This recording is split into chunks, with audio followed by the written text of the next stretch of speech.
What execution methods were used in the Stockholm Bloodbath? Have you ever wondered how a single event could shape a nation's history?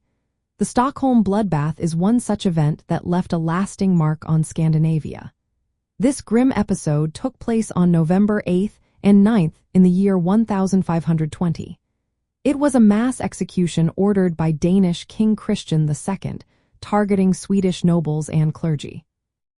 This act was part of the larger conflict involving the Kalmar Union, which had united Denmark, Norway, and Sweden under Danish rule.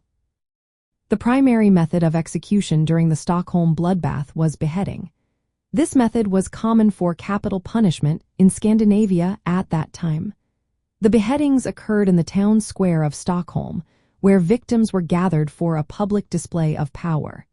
The Danish king aimed to assert control over the Swedish population through these brutal executions. The beheadings were executed swiftly and brutally. After the heads were severed, they were placed on poles as a warning to others. This gruesome act was intended to intimidate the people and reinforce the king's dominance.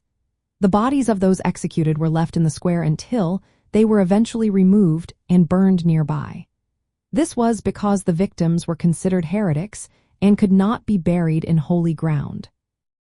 The Stockholm Bloodbath is viewed as a turning point in the struggle for Swedish independence from the Kalmar Union. The event fueled resentment against Danish rule and played a significant role in the rise of Gustav Vasa.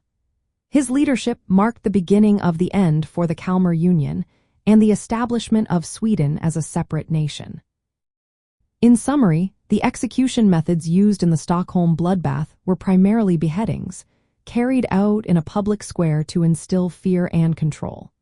This dark chapter in Scandinavian history highlights the intense struggles for power and independence during that era.